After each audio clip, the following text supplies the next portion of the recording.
Il y a aussi le regard des autres. J'ai vu des jeunes se marrer parce que je tremblais. J'ai aussi vu des gens dans le bus qui sont arrivés vers moi en me disant « Vous savez, Parkinson, ça se voit, asseyez-vous, prenez ma place. » On n'a plus confiance en soi. C'est très compliqué d'arriver en voulant jouer les Marilyn Monroe et de trembler du côté gauche. Pendant 2-3 ans, on va dire, j'étais extrêmement fatiguée, mais tout le temps. Alors, je travaillais pas mal, je travaillais beaucoup. Et je me disais, ça, c'est pas possible, cette fatigue, elle est pas normale. Elle est au-delà de la fatigue qu'on devrait éprouver. Je faisais énormément de cauchemars, j'en fais toujours.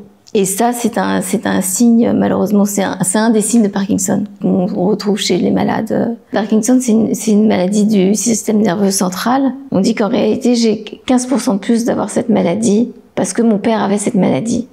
Donc c'est pas grand-chose en réalité. On peut pas réellement dire que ce soit une maladie génétique. J'ai jamais entendu faire aïe mon père. Et il avait aucun des symptômes que j'ai. C'est-à-dire qu'il ne tremblait pas du tout. Et je m'en suis rendu compte plutôt à la fin de sa vie, puisqu'il était plus autonome, quoi.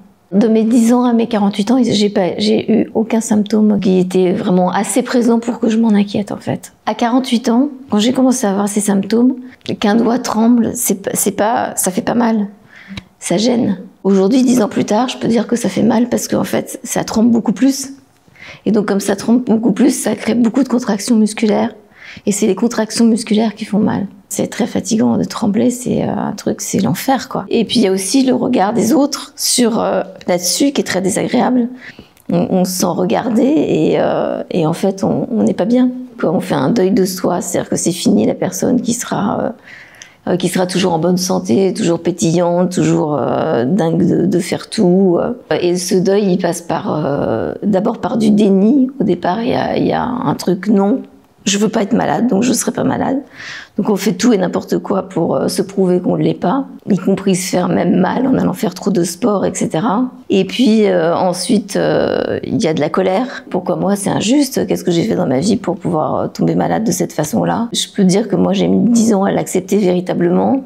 Et que c'est peut-être parce que je l'accepte maintenant véritablement que je peux arriver à en parler. Je pense que les gens te voient effectivement comme une personne fragile. J'ai vu des jeunes, en particulier, se marrer parce que je tremblais. J'ai aussi vu des gens dans le bus qui sont arrivés vers moi en me disant « Vous savez, Parkinson, ça se voit, asseyez-vous, prenez ma place ». Non, la bienveillance, elle est indispensable. Elle est indispensable pour arriver à supporter, parce qu'en fait, si tout le monde se moquait ou tout le monde rigolait dans la rue, ce serait horrible. Je pense qu'effectivement, j'ai de la chance parce que je suis dans un environnement plutôt bienveillant. Bien sûr qu'on n'a plus confiance en soi. C'est très compliqué d'arriver en voulant jouer les Marilyn Monroe et de trembler du côté gauche.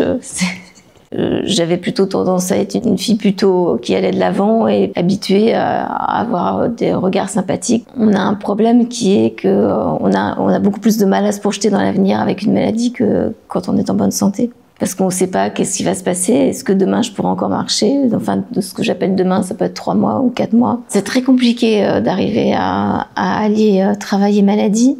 Parce que je pense qu'en face, il faut déjà avoir des gens qui acceptent votre maladie. Et puis après, faut vous maintenir dans le poste. Et dans le poste, il faut quand même arriver à faire son boulot, quoi. Au départ, c'est très très important pour soi, pour sa fierté aussi personnelle, d'arriver à continuer. Et puis parce que c'est important d'avoir du lien social, c'est-à-dire d'arriver au bureau le matin pour pouvoir dire bonjour à des collègues, rencontrer des gens. Et quitter tout ça, ce serait encore faire le deuil de quelque chose, quoi. Après 10 ans, là, je commence à fatiguer beaucoup. Donc là, je suis en mi-temps thérapeutique. Ça me permet en fait d'avoir dans la semaine cette petite dose de bureau et par ailleurs d'avoir quand même assez de temps pour faire beaucoup plus de sport, beaucoup plus de moi-même, aller nager, aller faire un hammam pour détendre les muscles, aller voir une kiné, un ostéo. J'ai aucune aide. J'ai une carte de la MDPH qui me permet de couper les fils. C'est-à-dire s'il y a trop d'attente, en fait, il est reconnu que d'attendre dans une file, voilà, dans une queue, en fait, ou d'être debout dans le métro, ça va pas être très bon pour moi. J'ai même pas obtenu le stationnement sur les places handicapées. Pour l'instant, ils ne reconnaissent pas que j'ai un pourcentage handicapant physiquement, quoi. France Parkinson est une association, comme il y a Parkinson Québec aussi, qui sont des associations en fait qui sont très actives. puisqu'il y en a dans chaque département, il y a un France Parkinson. Mais en revanche, là où on se rend compte, c'est d'abord les gens n'y ont pas forcément accès, tant qu'ils n'ont pas de gens malades autour d'eux. Normalement, c'est une maladie qu'on pense être une maladie de personnes âgées. On s'aperçoit qu'aujourd'hui, il y a de plus en plus de gens et de plus en plus jeunes qui sont atteints. Et on a des gens au ping-pong qui ont entre 30 et 40 ans. Je veux dire, c'est effrayant, quoi. Il n'y a pas l'information, quoi. Ça circule pas. Et je pense que les gens sont de plus en plus inquiets parce qu'on s'aperçoit qu'il y a de plus en plus de gens qui sont atteints de cette maladie autour de soi. Je pense que la présence de ma fille, c'était hyper essentiel. Une des premières choses qui a fait que, effectivement, j'ai commencé presque à trouver ça drôle d'être malade, c'est Iris un matin qui me dit, j'étais en train de trembler, et elle arrive et elle me dit, ah bah dis donc, c'est la fête au village. Faut le prendre comme ça et pas comme un désespoir parce que sinon on s'en sortira jamais. Alors Parkypot, en fait, c'est avec Iris. En fait, on a eu l'idée de créer un compte Instagram le jour de Noël, donc un peu comme quelque chose qui naît, qui arrive comme ça d'une maman et de sa fille ou de sa fille et une maman. C'est moi qui ai proposé à ma fille de faire un compte Instagram parce que moi je voulais faire une chaîne sur la maladie sur YouTube. On a commencé la première vidéo. Je suis désolée, mais ça m'émeut encore. On a commencé la première vidéo et tout à coup, on voit 1000, 2000, 3000 personnes, 4000 personnes, 5000 personnes. Je me dis, mais moi, je connais peut-être, si je connais 100 personnes sur Paris, et encore, c'est un grand max. Et aujourd'hui, cette vidéo, elle est à 22 000 ou 23 000 personnes qui sont venues voir cette vidéo, mais c'était dingue. Story pour dire qu'on est sortis du japonais toutes les deux et que c'était très bon. Et qu'on a parlé de notre compte Instagram, les Parkypotes. Oui. Ça te plaît bien comme projet? Super. J'adore. Super. Je crois qu'à partir de ce moment-là, en fait, j'ai commencé à remonter. Nous, notre idée, c'était d'accompagner, de pouvoir faire comprendre, enfin voilà, d'expliquer des petits trucs aussi que j'avais trouvés au quotidien pour me soulager un peu des douleurs, de plein de choses, et de pouvoir les partager avec des gens qui avaient les mêmes douleurs.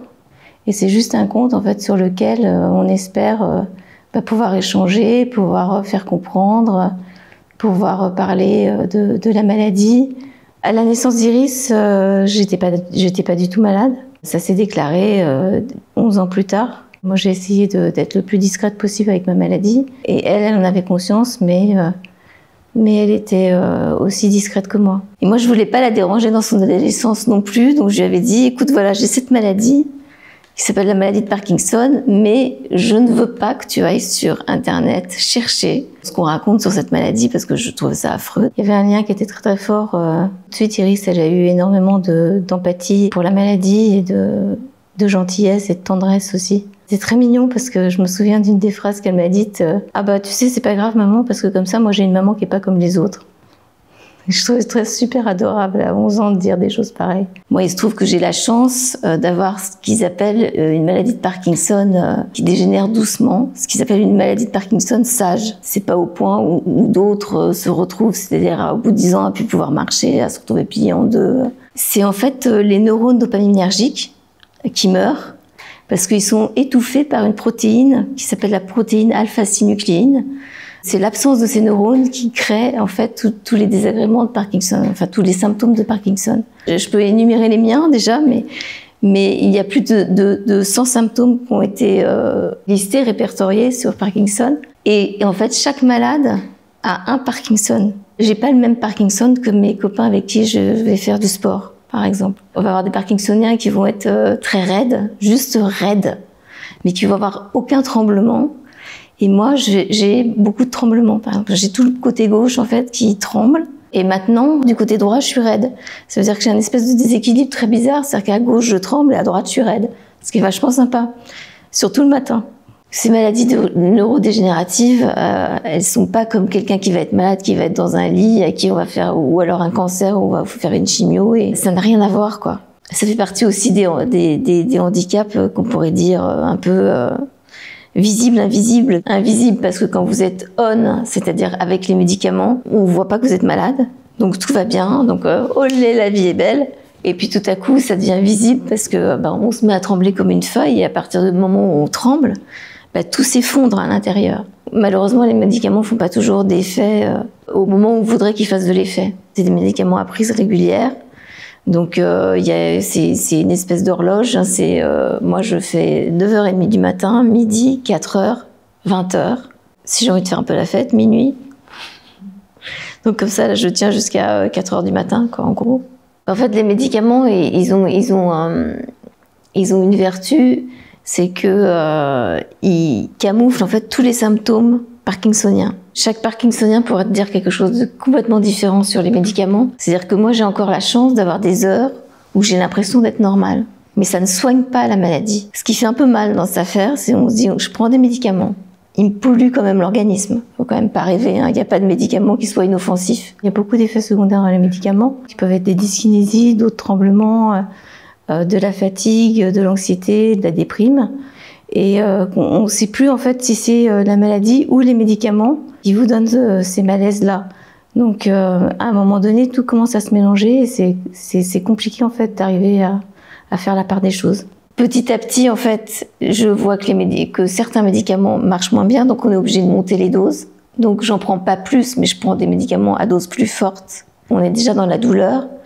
Une douleur de plus, c'est insupportable. Donc là, la maladie, vous avez envie qu'elle disparaisse. Pendant 10 ans, j'ai eu un très bon neurologue qui s'appelait Mark Ziegler, qui était un des pionniers en matière de maladie de Parkinson et qui a consacré pratiquement toute sa carrière sur cette maladie. J'ai eu la chance d'être suivie par ce monsieur qui était d'une humanité incroyable et d'une générosité folle. Mais tout le monde n'a pas cette chance. Et j'ai aussi beaucoup de gens que je connais maintenant qui ont Parkinson et qui ont des traitements qui leur créent énormément d'effets secondaires qui sont terribles. Pour l'instant, on n'a découvert aucun traitement, mais comme beaucoup de maladies, moi, c'est un truc qui m'effraie sur tout l'ensemble des maladies. Aujourd'hui, c'est qu'on ne traite pas les causes, on traite les conséquences ou les symptômes. C'est complètement fou de se dire à 48 ans, je vais prendre des médicaments jusqu'à la fin de ma vie. Les chercheurs aujourd'hui, ils sont beaucoup tournés vers les recherches sur le microbiote. Ils se sont rendus compte qu'il y a des formes de microbiote vous savez qu'on parle beaucoup du deuxième cerveau, qui est nos intestins. Et aujourd'hui, on parlerait d'une transmission, en fait, par les intestins, à travers le nerf vagal, de la maladie de Parkinson. Là, par exemple, ils ont trouvé un nouveau médicament, qui s'appelle le bifiradol, qui est en train d'être testé cliniquement, et qui visiblement permettrait en fait de calmer les symptômes de Parkinson sans avoir les effets secondaires des médicaments qui sont actuellement utilisés. Simplement, comme ce médicament, il faut qu'il soit testé, ce ne sera pas sorti avant 2030. Je ne sais pas dans quel état je serai, mais ça, c'est trop tard. Il y a aussi, et ça c'est nouveau de ce matin et c'est fantastique, il y a un nouveau test qui est à l'étude et qui, en prenant du liquide encéphalorachidien, c'est-à-dire dans le cerveau, on va pouvoir arriver à savoir en fait si la personne va avoir une maladie de Parkinson ou l'a déjà, mais de façon très, très infime. C'est-à-dire qu'on va pouvoir anticiper la maladie, ce qui va permettre en fait aussi de prendre la maladie à la racine et donc de pouvoir, on va dire sur 10 ans minimum, mais sur 10 ans on va pouvoir sûrement arrêter cette maladie. Ça veut dire que des gens comme Iris, comme ma fille, on peut dire qu'elles sont sorties d'affaires. Si jamais elles ont une maladie de Parkinson, ils le sauront avant et donc ils pourront arrêter en fait avant le développement de la maladie. Si je rencontre quelqu'un qui vient d'être diagnostiqué Parkinson, je lui dirais qu'il faut faire attention aux médicaments. Il faut être économe mais pas avare en médicaments. Il ne faut jamais baisser les bras, qu'il faut toujours se battre, qu'il faut absolument bouger le plus possible. Et n'aie pas peur de la maladie. Elle est effrayante, mais en fait, elle ne te tue pas non plus.